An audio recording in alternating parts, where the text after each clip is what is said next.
ये पता नहीं इसी तरह का कोई मामला है।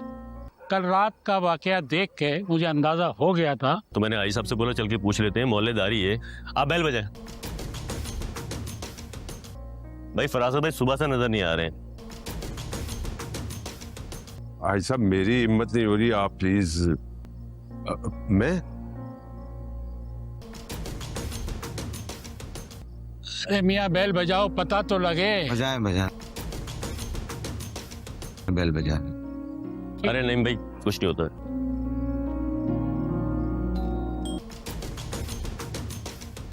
आप जाएं बजाएं। हाँ हाँ बजाओ ना, बजाओ। आखिर हुआ क्यों? भाई देखना,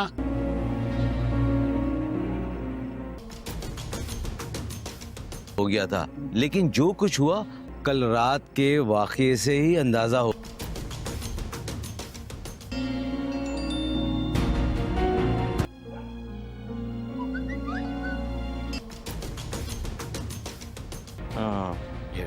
ये देख।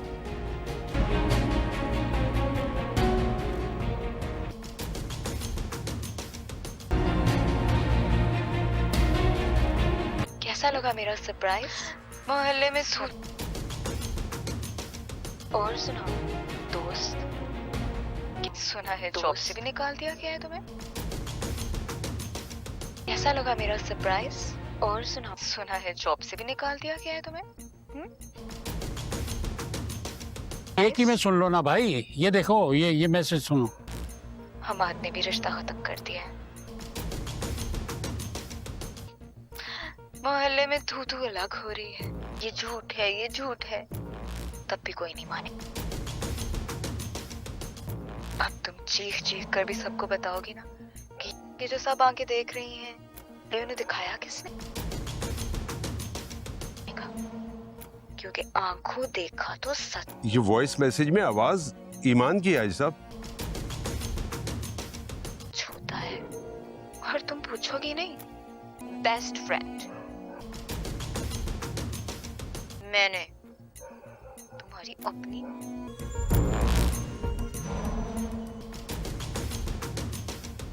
फरासत अंकल और ईमान। पर फरासत ऐसे कैसे कर सकता है? मेरी बात समझ में नहीं आ रही।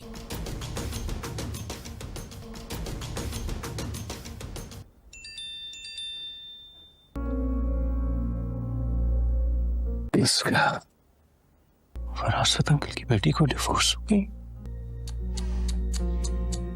इसका मतलब है बिल्लू बहुत बुरा हुआ है।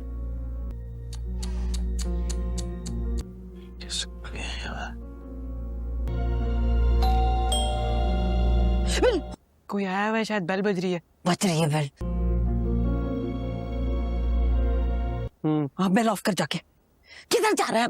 किसी को नहीं बताना कि हम लोग घर के अंदर है। अच्छा बड़ा है। बेल ऑफ करने। हाँ दरवाजा मत खोलना, दरवाजे खोलने के लिए जाना है। ये ले, ले दे।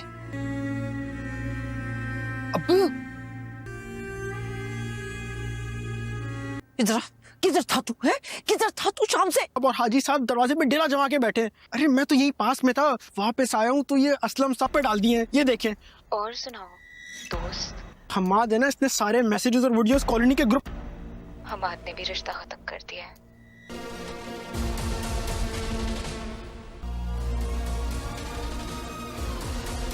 फरीद आ रहा है ना, बिल्लू आ रहा है ना, फरासत भाई आ रहे हैं। सुबह भी मैंने फोन किया, नहीं उठाया, अब भी नहीं उठा रहा। फोन कर चुका है, नसों में घुस गया मेरी। तो मैं इससे तंग आ गया हूँ। फिलहाल सुबह से कुछ 250 बोल भी नहीं सकते इसलिए फोन नहीं उठा रहे हैं। क्या जो भी आए तुझे नजर आए। और सर दबा दूं फरासत जी?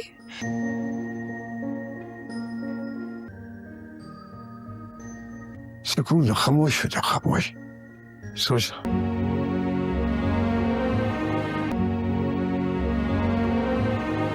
आने वाले एपिसोड में कहानी एक नए मोड़ पर पहुंचती दिखाई देगी, जहां फरासत एक बार फिर खुद को निर्दोष साबित करने की कोशिश करता नजर आएगा। अब तक आपने देखा कि हालात बिगड़ने के बाद वो कुछ समय तक घर में ही छुपकर बैठा रहा, मोहल्ले वालों के सवालों का सामना करने की उसमें हिम्मत नहीं थी, इसलिए उसने चुप्पी साध ली थी। लेकिन कुछ देर बाद वो खुद को संभालता है और ये सोचने लगता है कि अब आगे क्या करना चाहिए। मोहल्ले के लोगों को बुलाने से पहले वो रुबीना से कहता है कि ईमान को उसके पास बुलाया जाए, क्योंकि उसे उससे ज़रूरी बात करनी है। अंदर ही अंदर वो परेशान बैठा ये सोच रहा होता है कि शायद शाह ज़मीन की बद्दुआ असर कर गई है। उसे याद आता है कि उसने कहा था कि एक दिन उसकी बेटियों को बदनामी का सामना करना पड़ेगा, मगर सच का सामना करने के बजाय फरासत अपनी ही दुनिया में खो जाता है और खुद को ये यकीन दिलाता है कि न तो उसकी कोई गलती है और न ही उसकी बेटियों का कोई कसूर।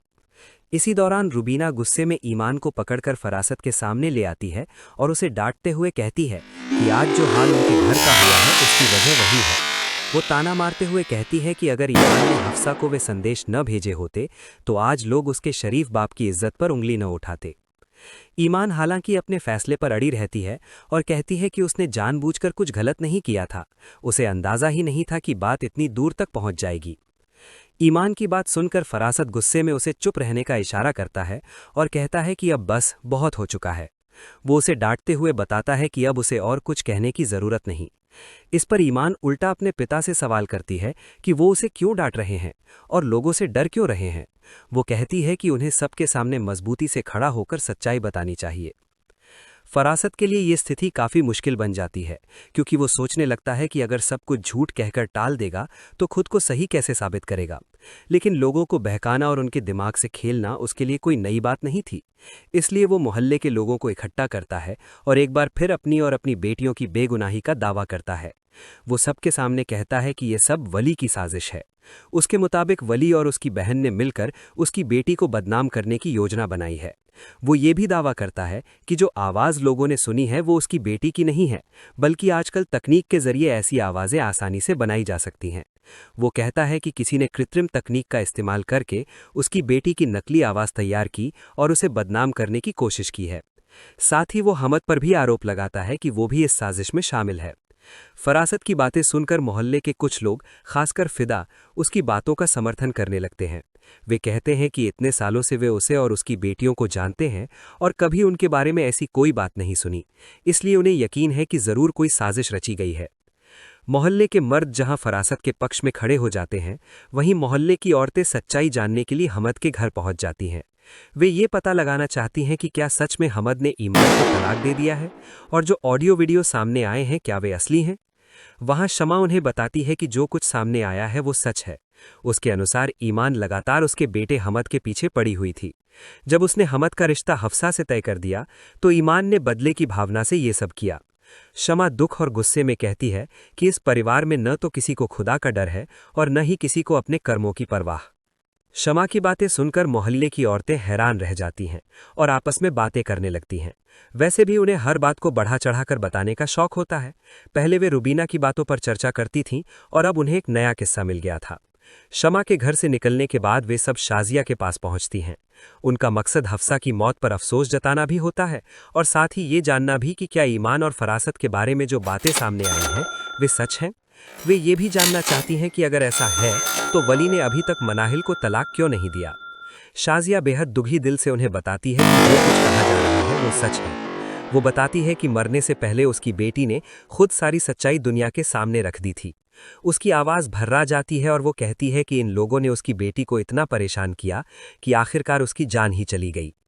आने वाले एपिसोड में कहानी एक नए मोड़ पर पहुंचती दिखाई देगी, जहां फरासत एक बार फिर खुद को निर्दोष साबित करने की कोशिश करता नजर आएगा। अब तक आपने देखा कि हालात बिगड़ने के बाद वो कुछ समय तक घर में ही छुपकर बैठा रहा। मोहल्ले वालों के सवालों का सामना करने की उसमें हिम्मत नहीं थी, इसलिए उसने चुप्पी साध ली थी। लेकिन कुछ देर बाद वो खुद को संभालता है और ये सोचने लगता है कि अब आगे क्या करना चाहिए। मोहल्ले के लोगों को बुलाने से पहले वो रुबीना से कहता है कि ईमान को उसके पास बुलाया जाए, क्योंकि उसे उससे ज़रूरी बात करनी है। अंदर ही अंदर वो परेशान बैठा ये सोच रहा होता है कि शायद शाह ज़मीन की बद्दुआ असर कर गई है।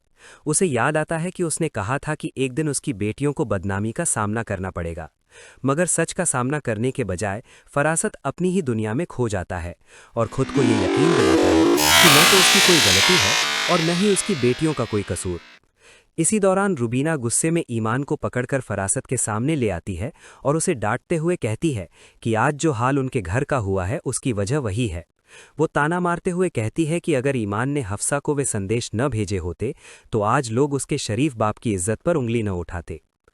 ईमान हालांकि अपने फैसले पर अड़ी रहती है और कहती है कि उसने जानबूझकर कुछ गलत नहीं किया था, उसे अंदाजा ही नहीं था कि बात इतनी दूर तक पहुंच जाएगी।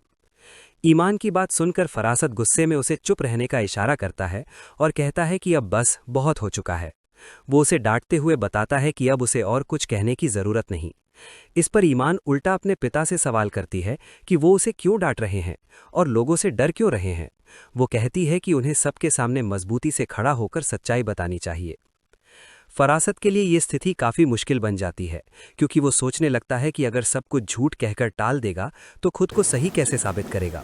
लेकिन लोगों को बहकाना और उनके दिमाग से खेलना उसके लिए कोई नई बात नहीं थी। इसलिए वो मोहल्ले के लोगों को इकट्ठा करता है और एक बार फिर अपनी और अपनी बेटियों की बेगुनाही का दावा करता है। वो सबके सामने कहता है कि ये सब वली की साजिश है।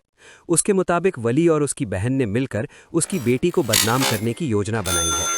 वो ये भी दावा करता है कि जो आवाज़ लोगों ने सुनी है वो उसकी बेटी की नहीं है, बल्कि आजकल तकनीक के जरिए ऐसी आवाज़ें आसानी से बनाई जा सकती हैं।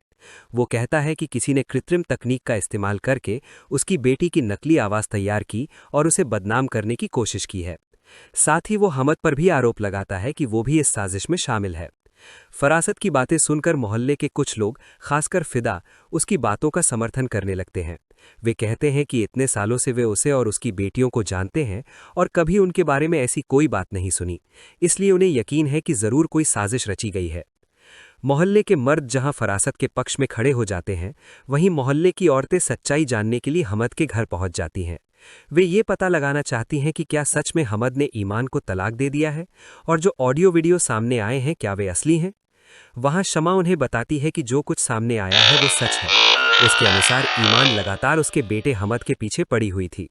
जब उसने हमद का रिश्ता हफ्सा से तय कर दिया तो ईमान ने बदले की भावना से ये सब किया। शमा दुख और गुस्से में कहती है कि इस परिवार में न तो किसी को खुदा का डर है और न ही किसी को अपने कर्मों की परवाह। शमा की बातें सुनकर मोहल्ले की औरतें हैरान रह जाती हैं और आपस में बातें करने लगती हैं। वैसे भी उन्हें हर बात को बढ़ा चढ़ाकर बताने का शौक होता है। पहले वे रुबीना की बातों पर चर्चा करती थीं और अब उन्हें एक नया किस्सा मिल गया था।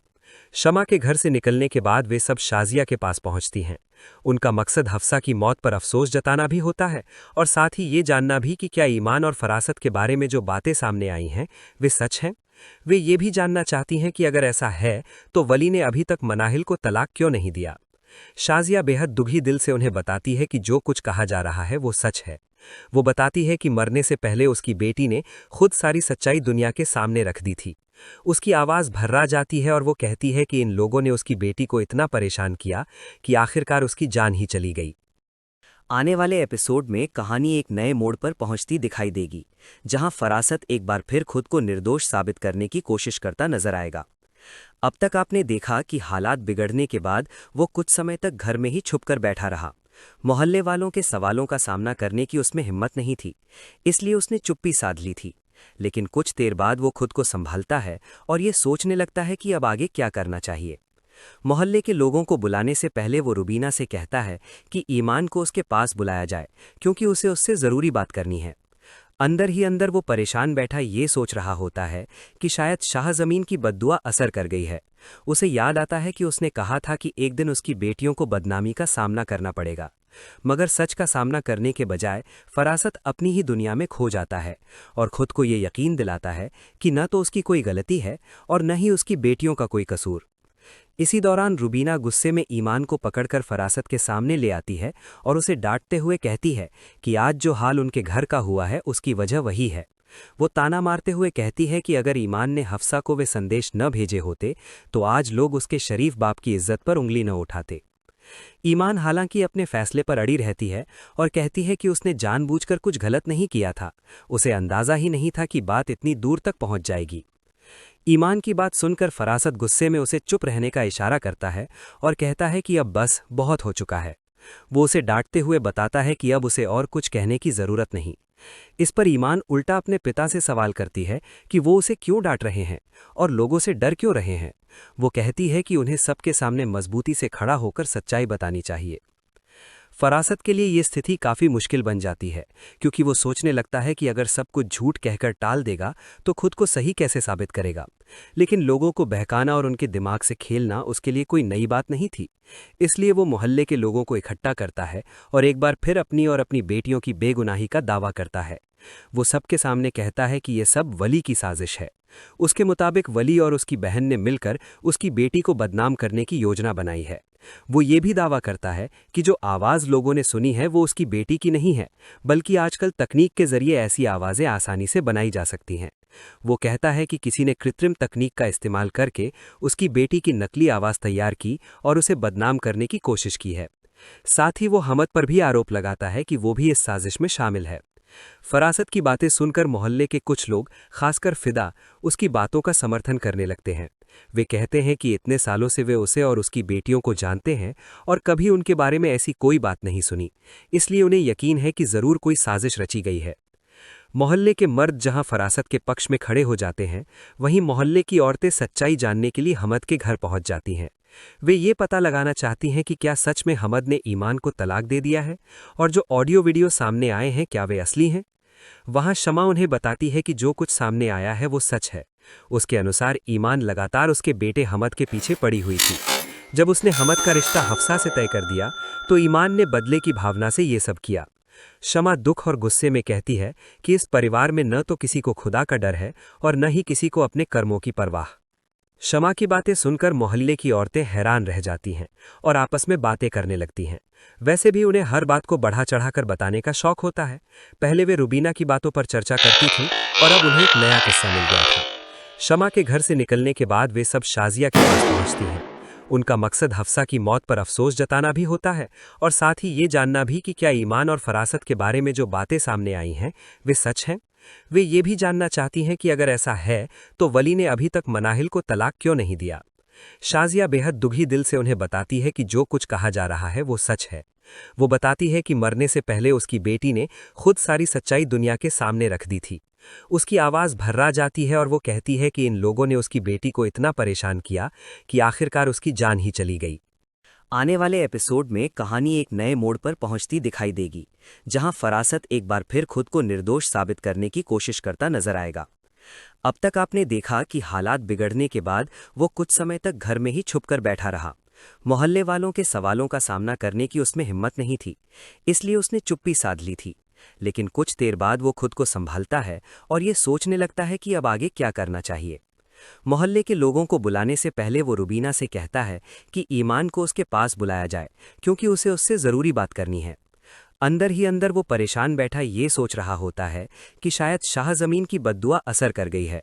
उसे याद आता है कि उसने कहा था कि एक दिन उसकी बेटियों को बदनामी का सामना करना पड़ेगा, मगर सच का सामना करने के बजाय फरासत अपनी ही दुनिया में खो जाता है और खुद को ये यकीन दिलाता है कि न तो उसकी कोई गलती है और न ही उसकी बेटियों का कोई कसूर। इसी दौरान रुबीना गुस्से में ईमान को पकड़कर फरासत के सामने ले आती है और उसे डांटते हुए कहती है कि आज जो हाल उनके घर का हुआ है उसकी वजह वही है। वो ताना मारते हुए कहती है कि अगर ईमान ने हफ्सा को वे संदेश न भेजे होते तो आज लोग उसके शरीफ बाप की इज्जत पर उंगली न उठाते। ईमान हालांकि अपने फैसले पर अड़ी रहती है और कहती है कि उसने जानबूझकर कुछ गलत नहीं किया था, उसे अंदाजा ही नहीं था कि बात इतनी दूर तक पहुंच जाएगी। ईमान की बात सुनकर फरासत गुस्से में उसे चुप रहने का इशारा करता है और कहता है कि अब बस बहुत हो चुका है। वो उसे डांटते हुए बताता है कि अब उसे और कुछ कहने की जरूरत नहीं। इस पर ईमान उल्टा अपने पिता से सवाल करती है कि वो उसे क्यों डांट रहे हैं और लोगों से डर क्यों रहे हैं। वो कहती है कि उन्हें सबके सामने मजबूती से खड़ा होकर सच्चाई बतानी चाहिए। फरासत के लिए ये स्थिति काफ़ी मुश्किल बन जाती है, क्योंकि वो सोचने लगता है कि अगर सब कुछ झूठ कहकर टाल देगा तो खुद को सही कैसे साबित करेगा। लेकिन लोगों को बहकाना और उनके दिमाग से खेलना उसके लिए कोई नई बात नहीं थी, इसलिए वो मोहल्ले के लोगों को इकट्ठा करता है और एक बार फिर अपनी और अपनी बेटियों की बेगुनाही का दावा करता है। वो सबके सामने कहता है कि ये सब वली की साजिश है।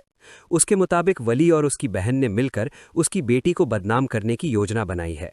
वो ये भी दावा करता है कि जो आवाज़ लोगों ने सुनी है वो उसकी बेटी की नहीं है, बल्कि आजकल तकनीक के जरिए ऐसी आवाज़ें आसानी से बनाई जा सकती हैं। वो कहता है कि किसी ने कृत्रिम तकनीक का इस्तेमाल करके उसकी बेटी की नकली आवाज़ तैयार की और उसे बदनाम करने की कोशिश की है। साथ ही वो हमद पर भी आरोप लगाता है कि वो भी इस साजिश में शामिल है। फरासत की बातें सुनकर मोहल्ले के कुछ लोग, खासकर फिदा, उसकी बातों का समर्थन करने लगते हैं। वे कहते हैं कि इतने सालों से वे उसे और उसकी बेटियों को जानते हैं और कभी उनके बारे में ऐसी कोई बात नहीं सुनी, इसलिए उन्हें यकीन है कि जरूर कोई साजिश रची गई है। मोहल्ले के मर्द जहां फरासत के पक्ष में खड़े हो जाते हैं, वहीं मोहल्ले की औरतें सच्चाई जानने के लिए हमद के घर पहुंच जाती हैं। वे ये पता लगाना चाहती हैं कि क्या सच में हमद ने ईमान को तलाक दे दिया है और जो ऑडियो वीडियो सामने आए हैं क्या वे असली हैं। वहां शमा उन्हें बताती है कि जो कुछ सामने आया है वो सच है। उसके अनुसार ईमान लगातार उसके बेटे हमद के पीछे पड़ी हुई थी। जब उसने हमद का रिश्ता हफ्सा से तय कर दिया तो ईमान ने बदले की भावना से ये सब किया। शमा दुख और गुस्से में कहती है कि इस परिवार में न तो किसी को खुदा का डर है और न ही किसी को अपने कर्मों की परवाह। शमा की बातें सुनकर मोहल्ले की औरतें हैरान रह जाती हैं और आपस में बातें करने लगती हैं। वैसे भी उन्हें हर बात को बढ़ा चढ़ाकर बताने का शौक होता है। पहले वे रुबीना की बातों पर चर्चा करती थीं और अब उन्हें एक नया किस्सा मिल गया था। शमा के घर से निकलने के बाद वे सब शाजिया के पास पहुंचती हैं। उनका मकसद हफ्सा की मौत पर अफसोस जताना भी होता है और साथ ही ये जानना भी कि क्या ईमान और फरासत के बारे में जो बातें सामने आई हैं वे सच हैं। वे ये भी जानना चाहती हैं कि अगर ऐसा है तो वली ने अभी तक मनाहिल को तलाक क्यों नहीं दिया। शाजिया बेहद दुखी दिल से उन्हें बताती है कि जो कुछ कहा जा रहा है वो सच है। वो बताती है कि मरने से पहले उसकी बेटी ने खुद सारी सच्चाई दुनिया के सामने रख दी थी। उसकी आवाज़ भर्रा जाती है और वो कहती है कि इन लोगों ने उसकी बेटी को इतना परेशान किया कि आखिरकार उसकी जान ही चली गई। आने वाले एपिसोड में कहानी एक नए मोड़ पर पहुंचती दिखाई देगी, जहां फरासत एक बार फिर खुद को निर्दोष साबित करने की कोशिश करता नजर आएगा। अब तक आपने देखा कि हालात बिगड़ने के बाद वो कुछ समय तक घर में ही छुपकर बैठा रहा। मोहल्ले वालों के सवालों का सामना करने की उसमें हिम्मत नहीं थी, इसलिए उसने चुप्पी साध ली थी। लेकिन कुछ देर बाद वो खुद को संभालता है और ये सोचने लगता है कि अब आगे क्या करना चाहिए। मोहल्ले के लोगों को बुलाने से पहले वो रुबीना से कहता है कि ईमान को उसके पास बुलाया जाए, क्योंकि उसे उससे ज़रूरी बात करनी है। अंदर ही अंदर वो परेशान बैठा ये सोच रहा होता है कि शायद शाहज़मीन की बद्दुआ असर कर गई है। उसे याद आता है कि उसने कहा था कि एक दिन उसकी बेटियों को बदनामी का सामना करना पड़ेगा, मगर सच का सामना करने के बजाय फरासत अपनी ही दुनिया में खो जाता है और खुद को ये यकीन दिलाता है कि न तो उसकी कोई गलती है और न ही उसकी बेटियों का कोई कसूर। इसी दौरान रुबीना गुस्से में ईमान को पकड़कर फरासत के सामने ले आती है और उसे डांटते हुए कहती है कि आज जो हाल उनके घर का हुआ है उसकी वजह वही है। वो ताना मारते हुए कहती है कि अगर ईमान ने हफ्सा को वे संदेश न भेजे होते तो आज लोग उसके शरीफ बाप की इज्जत पर उंगली न उठाते। ईमान हालांकि अपने फैसले पर अड़ी रहती है और कहती है कि उसने जानबूझकर कुछ गलत नहीं किया था, उसे अंदाजा ही नहीं था कि बात इतनी दूर तक पहुंच जाएगी। ईमान की बात सुनकर फरासत गुस्से में उसे चुप रहने का इशारा करता है और कहता है कि अब बस बहुत हो चुका है। वो उसे डांटते हुए बताता है कि अब उसे और कुछ कहने की जरूरत नहीं। इस पर ईमान उल्टा अपने पिता से सवाल करती है कि वो उसे क्यों डांट रहे हैं और लोगों से डर क्यों रहे हैं। वो कहती है कि उन्हें सबके सामने मजबूती से खड़ा होकर सच्चाई बतानी चाहिए। फरासत के लिए ये स्थिति काफ़ी मुश्किल बन जाती है, क्योंकि वो सोचने लगता है कि अगर सब कुछ झूठ कहकर टाल देगा तो खुद को सही कैसे साबित करेगा। लेकिन लोगों को बहकाना और उनके दिमाग से छीनना उसके लिए कोई नई बात नहीं थी। इसलिए वो मोहल्ले के लोगों को इकट्ठा करता है और एक बार फिर अपनी और अपनी बेटियों की बेगुनाही का दावा करता है। वो सबके सामने कहता है कि ये सब वली की साजिश है। उसके मुताबिक वली और उसकी बहन ने मिलकर उसकी बेटी को बदनाम करने की योजना बनाई है। वो ये भी दावा करता है कि जो आवाज़ लोगों ने सुनी है वो उसकी बेटी की नहीं है, बल्कि आजकल तकनीक के जरिए ऐसी आवाज़ें आसानी से बनाई जा सकती हैं। वो कहता है कि किसी ने कृत्रिम तकनीक का इस्तेमाल करके उसकी बेटी की नकली आवाज़ तैयार की और उसे बदनाम करने की कोशिश की है। साथ ही वो हमद पर भी आरोप लगाता है कि वो भी इस साजिश में शामिल है। फरासत की बातें सुनकर मोहल्ले के कुछ लोग, खासकर फिदा, उसकी बातों का समर्थन करने लगते हैं। वे कहते हैं कि इतने सालों से वे उसे और उसकी बेटियों को जानते हैं और कभी उनके बारे में ऐसी कोई बात नहीं सुनी, इसलिए उन्हें यकीन है कि जरूर कोई साजिश रची गई है। मोहल्ले के मर्द जहां फरासत के पक्ष में खड़े हो जाते हैं, वहीं मोहल्ले की औरतें सच्चाई जानने के लिए हमद के घर पहुंच जाती हैं। वे ये पता लगाना चाहती हैं कि क्या सच में हमद ने ईमान को तलाक दे दिया है और जो ऑडियो वीडियो सामने आए हैं क्या वे असली हैं। वहां शमा उन्हें बताती है कि जो कुछ सामने आया है वो सच है। उसके अनुसार ईमान लगातार उसके बेटे हमद के पीछे पड़ी हुई थी। जब उसने हमद का रिश्ता हफ्सा से तय कर दिया तो ईमान ने बदले की भावना से ये सब किया।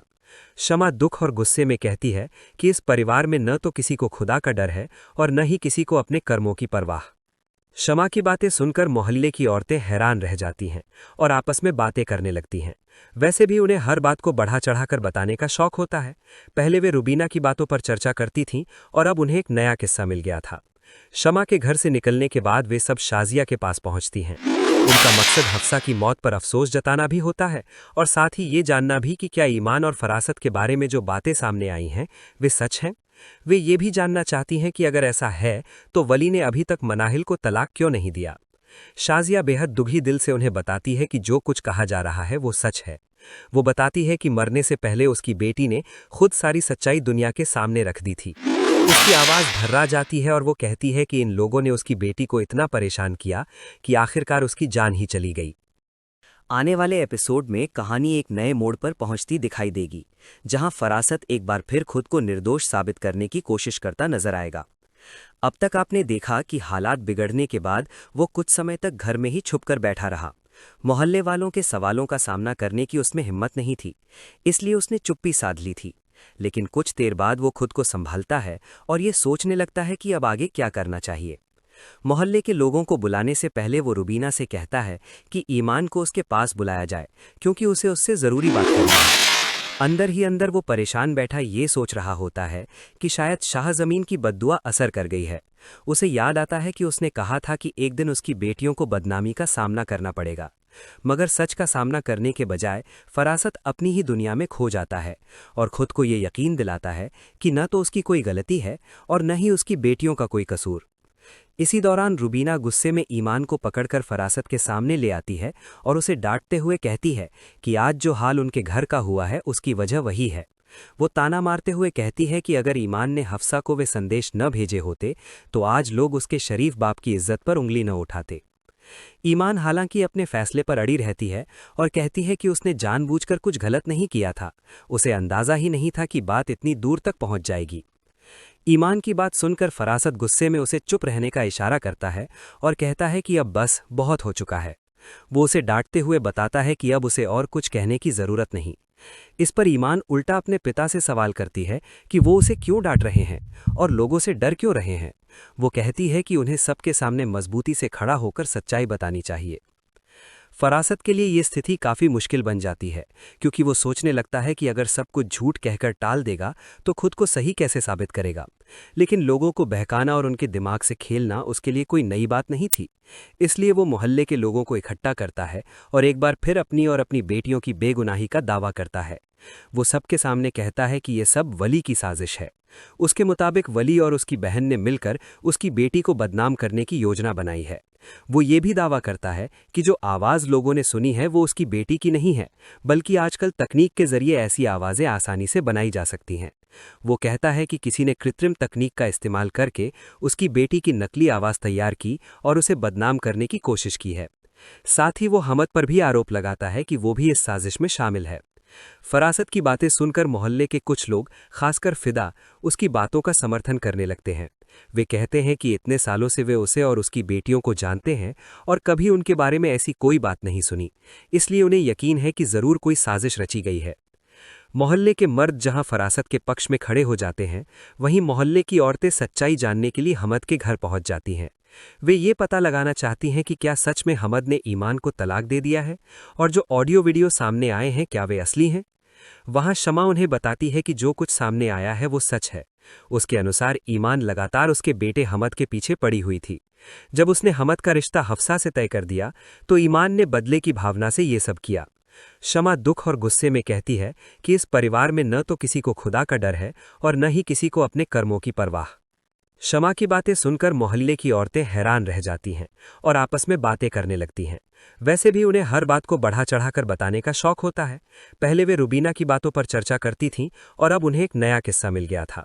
शमा के घर से निकलने के बाद वे सब शाजिया के पास पहुंचती हैं। उनका मकसद हफ्सा की मौत पर अफसोस जताना भी होता है और साथ ही ये जानना भी कि क्या ईमान और फरासत के बारे में जो बातें सामने आई हैं वे सच हैं।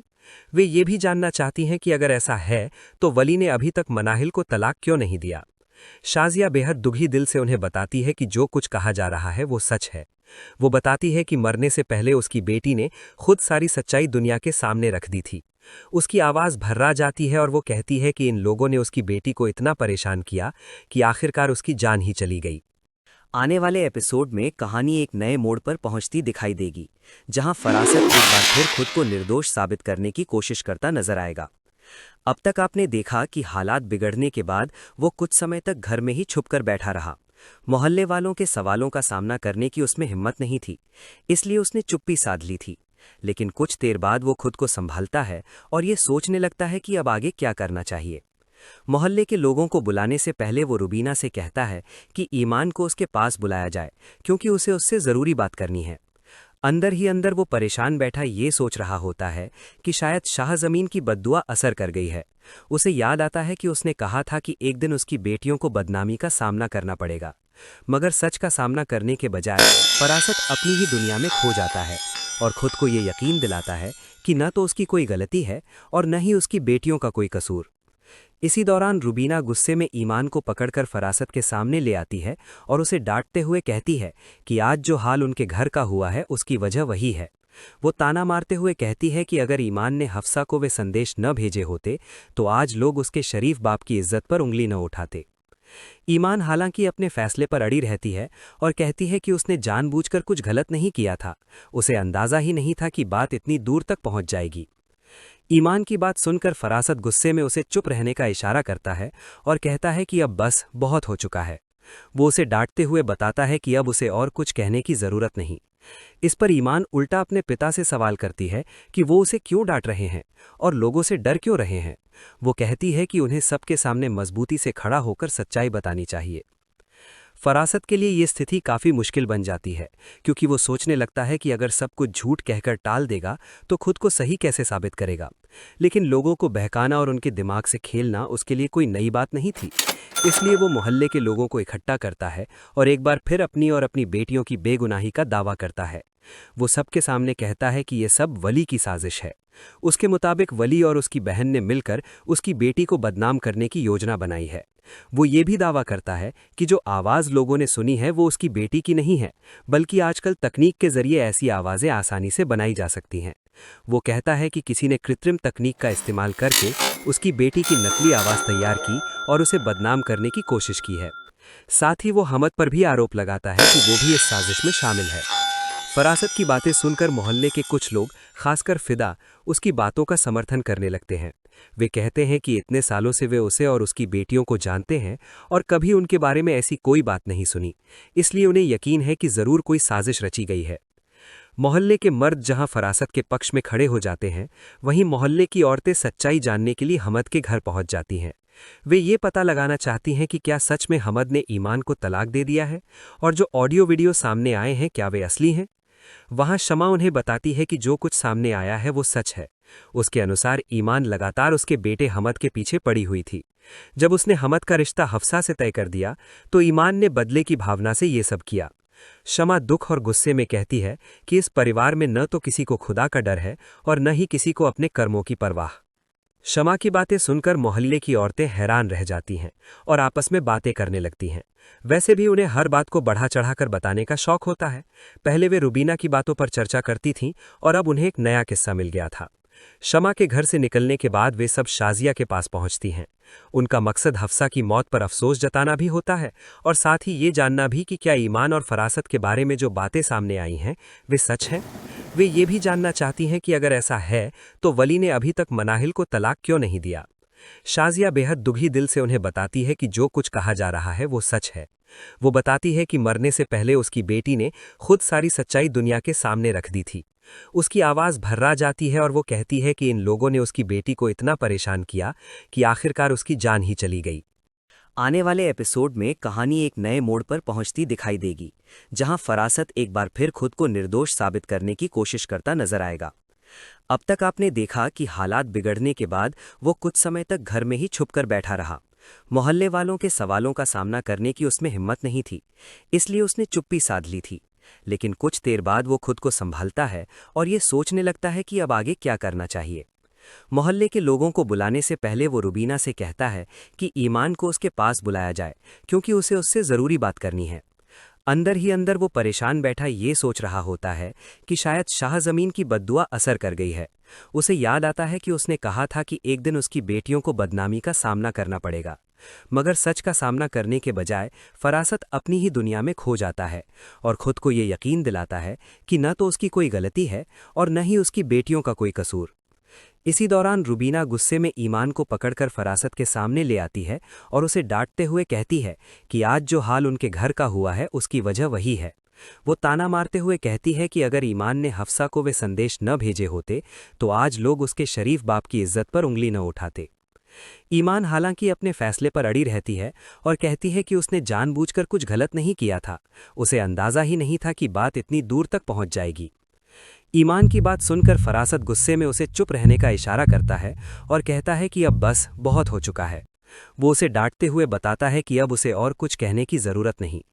इस पर ईमान उल्टा अपने पिता से सवाल करती है कि वो उसे क्यों डांट रहे हैं और लोगों से डर क्यों रहे हैं। वो कहती है कि उन्हें सबके सामने मजबूती से खड़ा होकर सच्चाई बतानी चाहिए। फरासत के लिए ये स्थिति काफ़ी मुश्किल बन जाती है, क्योंकि वो सोचने लगता है कि अगर सब कुछ झूठ कहकर टाल देगा तो खुद को सही कैसे साबित करेगा। लेकिन लोगों को बहकाना और उनके दिमाग से खेलना उसके लिए कोई नई बात नहीं थी। इसलिए वो मोहल्ले के लोगों को इकट्ठा करता है और एक बार फिर अपनी और अपनी बेटियों की बेगुनाही का दावा करता है। वो सबके सामने कहता है कि ये सब वली की साजिश है। उसके मुताबिक वली और उसकी बहन ने मिलकर उसकी बेटी को बदनाम करने की योजना बनाई है। वो ये भी दावा करता है कि जो आवाज़ लोगों ने सुनी है वो उसकी बेटी की नहीं है, बल्कि आजकल तकनीक के जरिए ऐसी आवाज़ें आसानी से बनाई जा सकती हैं। वो कहता है कि किसी ने कृत्रिम तकनीक का इस्तेमाल करके उसकी बेटी की नकली आवाज़ तैयार की और उसे बदनाम करने की कोशिश की है।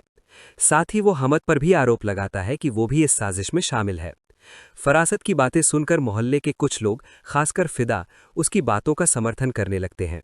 वे कहते हैं कि इतने सालों से वे उसे और उसकी बेटियों को जानते हैं और कभी उनके बारे में ऐसी कोई बात नहीं सुनी, इसलिए उन्हें यकीन है कि जरूर कोई साजिश रची गई है।